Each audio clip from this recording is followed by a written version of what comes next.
शिमगाठी.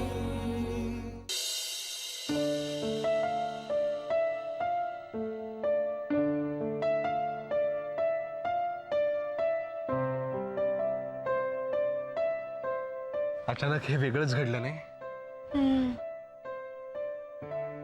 आता घरात जो तणाव आहे, माझ्याबद्दल सगळ्यांच्या मनात जी खळबळ उडाली आहे, त्या बॅकग्राऊंडवर मला जी अनपेक्षित माया मिळाली ना आदित्य, त्याचं मोल मी नाही सांगू शकत तुला. खूप म्हणजे खूप आधार वाटतो. अरे ही तर खऱ्या अर्थानं माहेरची साडी वाटते मला. तुझं आणि अर्जुताईंचं नातं बघायचं तेव्हा नेहमी वाटायचं आपल्यालाही भाऊ हवा होता. असाच भावा बहिणीचं नातं खूप पवित्र, खूप सुंदर वाटतं मला. आय नो, मैत्री आणि माया यांचं अजब मिश्रण असतं ना त्यात. भाऊ आणि बहीण कितीही भांडले, कितीही रागावले ना, तरी त्यांचं नातं कधीच तुटत नाही. त्यांच्यातलं प्रेम कधीच संपत नाही. आणि हे एकच नाही, या घराने किती नाती दिलेत मला. नाहीतर आई, बाबा, मावशी असं लहानसा जग होतं माझं. इथे आल्यावर किती नाती मिळाली मला. खरंच खूप भाग्यवान आहे मी. मागच्या जन्मी नक्कीच काहीतरी पुण्य कमावलंय.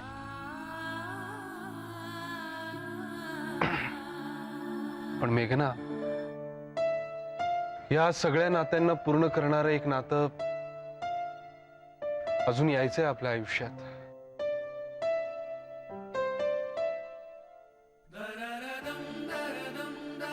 आदित्य, अगं नाही, खरंच काय झालंय तुझं?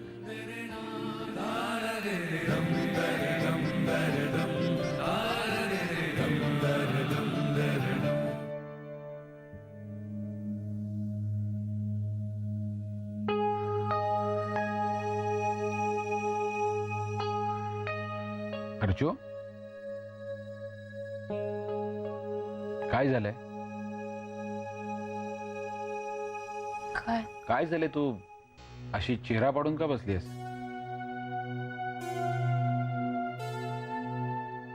आलं लक्षात. मेघनाने मला राखी बांधली म्हणून? नाही, अजिबात नाही. उलट सतीश, मला ते फार आवडलं.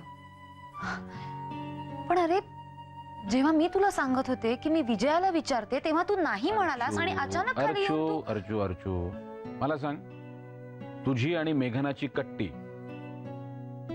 आयुष्यभर टिकून राहणार होती का?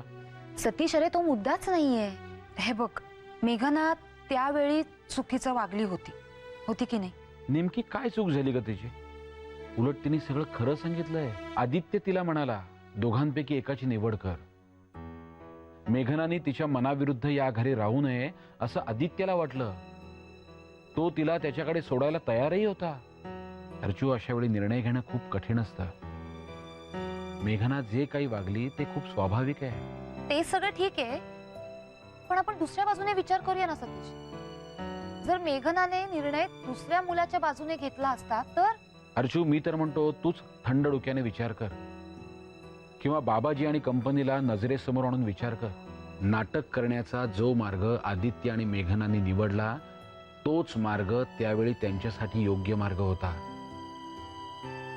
अर्जू, पूर्वी आपल्याला जाणवायचं ना की त्यांच्यात काहीतरी तणाव आहे.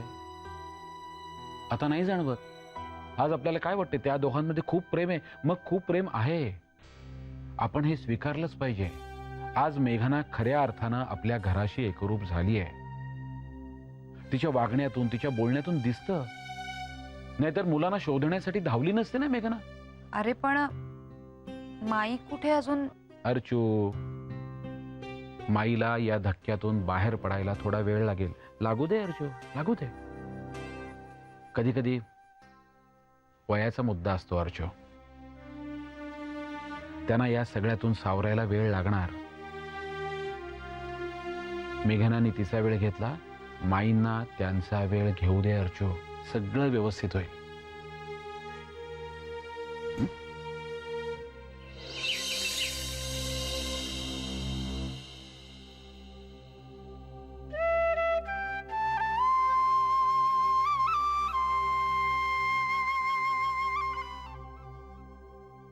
अरे वा, छान आहे मेघनाची मंगळागौरीची साडी. तर तिची मंगळागौर करायचं ठरवलंयस ना तू? आता सगळ्या आनंदाने मनापासून कर. नेऊन दे तिला साडी.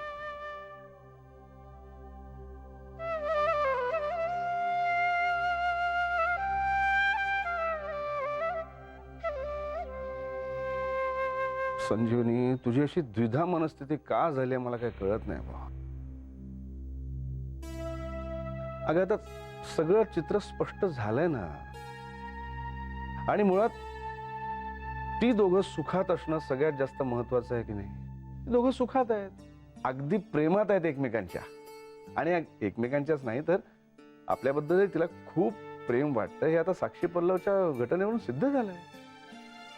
तरी तू का अशी तुझ्या मनस्थितीत आहेस? हे बघ, ती दोघं अगदी आनंदात आहेत. दिसत नाहीये का तुला? कशावरून हेही नाटक नसेल? संजीवनी,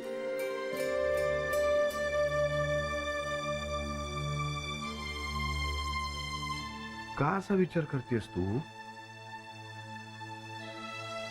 राहून राहून माझ्या मनात तोच विचार येतो. हिचं त्या मुलावरच खरं प्रेम होतं आणि सुरेश रावांनी जबरदस्तीनं आपल्या मुलाबरोबर लग्न लावून दिलं. तिचं हे आत्ताचं आयुष्य म्हणजे कशावरून तडजोड नसेल? सगळ्या परिस्थितीचा विचार करून तडजोड म्हणून तिने हा संसार स्वीकारलाय का? असंही असू शकेल ना. पण मग माझ्याच मुलाच्या वाट्याला हे असं तडजोडीचं प्रेम का? एक आई म्हणून माझ्या मनात हा विचार येणं स्वाभाविक आहे ना. याचा अर्थ तू त्या सगळ्या मधल्या अग्निदिव्याकडे दुर्लक्ष करतेस. तुझं कसं झालंय सांगू का? तू त्या मेघनाबद्दल एक असा एक ग्रह करून घेतलायस आणि मग तो ग्रह होण्यासाठी सपोर्ट होणाऱ्या ज्या गोष्टी आहेत ना त्याच फक्त तुला दिसत आहेत. बाकीच्या सगळ्या गोष्टींकडे तुझं दुर्लक्ष होत आहे. मी तुला अनेकदा सांगितलंय, तू संपूर्ण चित्र पाहण्याचा प्रयत्न कर.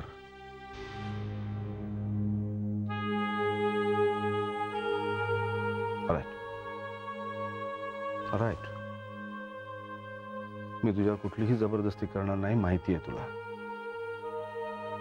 तुझा निर्णय हा पूर्णपणे तुझ्या मनाप्रमाणे असेल. अगं पण जन्माचे सोबती आहोत ना आपण. तू भरकटून चुकीच्या मार्गावर जायला लागलीस तर तुला थांबवणार सुद्धा मीच ना. असो,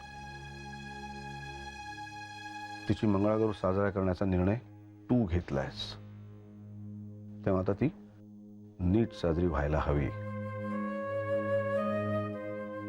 ठीक आहे, तुला अवघड जात असेल, मी नेऊन देतो तिला साडी. थांबा.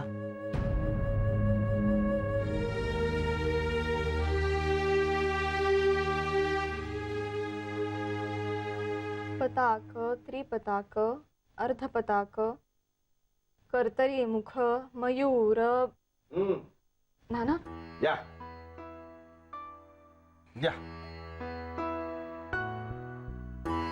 नऊवारी आहे. नऊवारी? हा तुझा हक्क आहे आणि तुला साडी देणं माझं कर्तव्य. उद्या तुझी मंगळागौर आहे. सासूनं सुनेला साडी देणं अशी रीत आहे.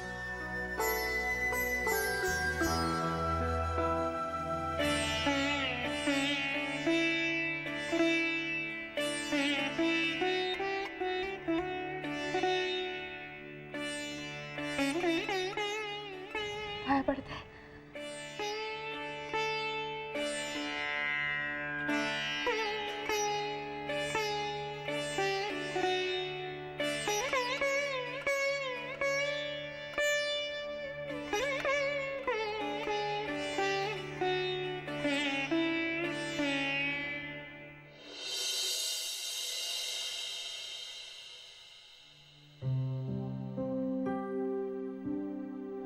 अगं, मी ना ती पेटी उघडायलाच नको होती. जर मी ती पेटीच उघडली नसती ना, तर हे सगळं पुढचं रामायणच घडलं नसतं आणि आपल्या सगळ्यांवरच अशी तोंड पाडून बसायची वेळ आली नसती. हे सगळं सगळं माझ्यामुळे झालंय ना ग. काय चाललंय तुझं अर्जू? मग काय माही, सतीशचं सुद्धा ना तेच म्हणणं पडलं. ती पेटी उघडणं म्हणजे त्यांच्या पर्सनल गोष्टींमध्ये नाक खुपसण्यासारखंच झालं ना. अगं पण माई, तुला माहितीये त्या दोघांनीही त्या पेटीबद्दल किती थापा मारल्या होत्या ते. त्यामुळे जेव्हा ती पेटी माझ्या समोर आली तेव्हा मी ती ज्वेलरी बॉक्स म्हणून उघडली. आता उघडल्यावर मला काय माहित होतं की मला सगळं हे बघायला मिळेल म्हणून.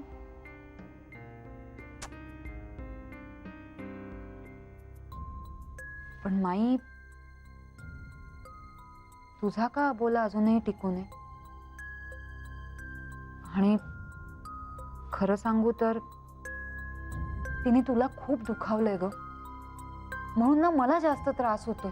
मी मुद्दामून अशी वागत नाही ग अर्जू, पण एखाद्या माणसाविषयी आपले पण ओसरलं तर ते पुन्हा आपोआप रुळावर येईपर्यंत हे असंच चालणार ना ग. तिच्याशी बोलावं असं आतून जोपर्यंत मला वाटत नाही तोपर्यंत कशी बोलू मी तिच्याशी? नाही, आणि मी कुणावरच राग नाही धरलाय. पण अर्जू, चला आता मागचं सगळं विसरून आपण बोलायला लागू. अशी घाई करू नका ग. माझ्या मनात ना अनेक प्रश्न उसळी मारतायत. त्यांची उत्तरं माझी मला मिळू देत, मग मी दिसेन तुम्हाला पहिल्यासारखी. माझ्या मनातले द्वंद्व शांत व्हायला पाहिजे ग अर्जू. माझं मलाच कळत नाहीये, मी हा धक्का पचवतेय आणि समोर आलेल्या परिस्थितीशी जुळवून घेण्याचा प्रयत्न करते. पण तरीही थोडा वेळ लागेलच ना ग. पण हे बघ, तुला जसं वागावंसं वाटतंय ना तसं वाग. शेवटी प्रत्येक जण आपापल्या स्वभावाप्रमाणेच वागत असतं.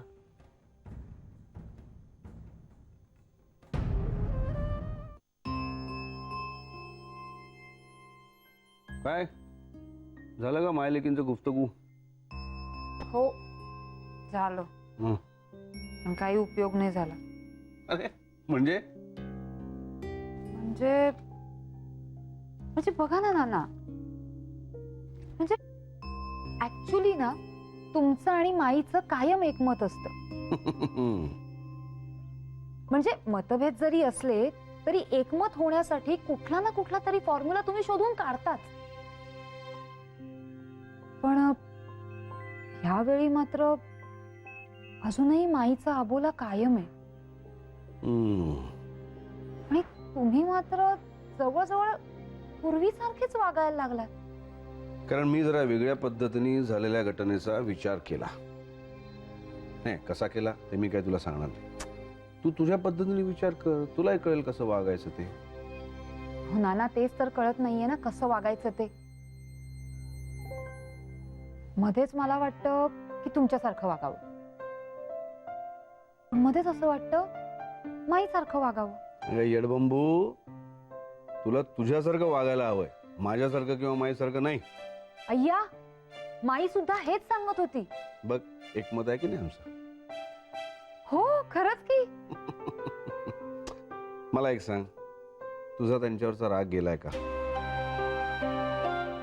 खरं सांगायचं तर आदित्यवर मी जास्त वेळ चिडूच शकत नाही. आणि तिच्या बाबतीत म्हणाल तर हा, आता हळूहळू जरा ओके होतंय. म्हणजे बघा ना, ती आता अलीकडे आपल्याशी मिसळून वागते. आता साक्षी पल्लवला सुद्धा तिनेच आणलं. करेक्ट करेक्ट लाईनवर आहेस. याच दिशेने चालत राहा.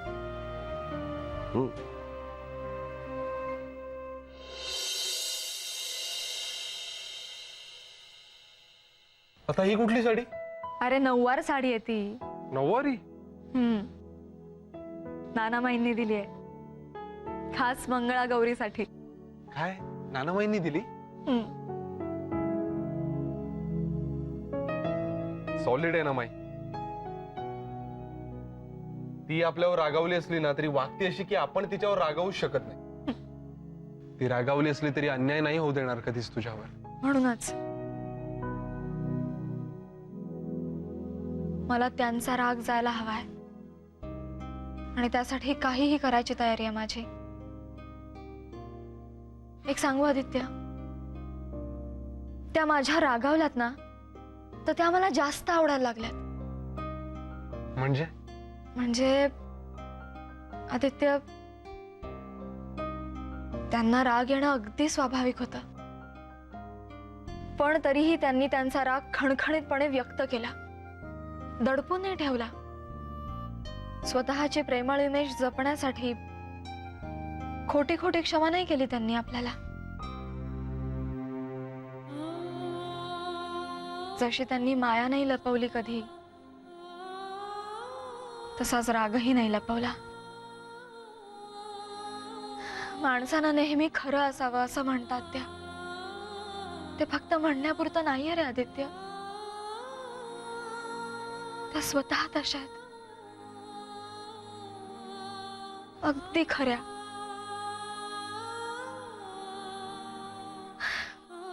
मला अभिमान वाटतोय मी त्यांची सून आहे. राईट. आता ही मंगळागौरीची साडी नेसून त्यांच्या समोर जाताना खूप छान वाटेल मला. हे पण अर्चुता येतील ना रे खेळायला? नाही म्हणजे त्यांच्या मूडचं काही सांगता येत नाही. नाही आल्या तर? अर्चू नाही आली तर? अर्चू येणार नाही असं होणारच नाही. हे बघ, मंगळागौरीचे खेळ म्हणजे धमाल ना, मग धमाल इज इक्वल टू अर्चू. ती काळजीच नको करूस तू. ओके, म्हणजे आता फक्त एकच टेन्शन राहिला. टेन्शन? अरे हो, आई बाबांना पण निमंत्रण आहे. हो, माई आणि त्यांच्यात काही गडबड नको व्हायला यार. तेच टेन्शन आहे.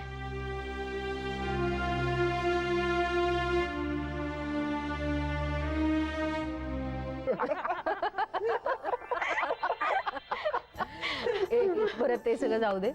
नऊवारी साडी नेसतेस ना? अहो ताई, तुम्ही नेसवली तर नेसणार. ए अगं, मी कुठली नेसवणार? मला नाही येतं नेसवायला. माई किंवा राणी काकू नेसवून देतील. आणि तुला माहितीये का, राणी काकूंना तर हौसच आहे नऊवारी साडी नेसवून द्यायची. तर राणे काकूंमुळेच वाचलीस तू विजया. काय आठवतं ना? मला आठवतंय. आणि सॉलिड म्हणजे ना, ही घाबरून धावत सुटली होती ना, त्याच्यामुळे अजूनच गोंधळ वाढला होता.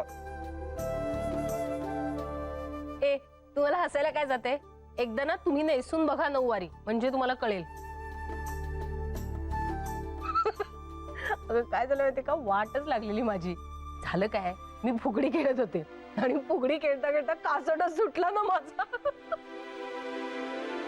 आणि ना असा बोंगा झाला होता ना, आणि मला कळेच ना कुठून काय खोचू. आणि ना वाट लागली होती माहितीये का. मग काही नाही, सगळं गोळा केला आणि धावत सुटले. अरे हसून हसून वाट लागली होती आमची सगळ्यांची, आहे ना? आणि हाईट म्हणजे तो साडीचा बोंगा कवटाळून ही अमित अमित अशी करून धावत होती. अरे आता अमित आता काय करणार होता त्यात, पण हिला काय नाही, संकट आलं म्हणजे अमित देवाचा धावा करायचा एवढंच माहिती होतं हिला.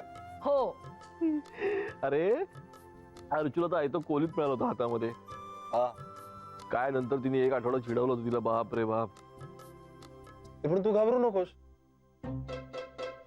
तू तू तू नेस साडी, नऊवारी मस्त दिसते. फक्त साडी सुटली बिटली तर आदित्य आदित्य करू नकोस.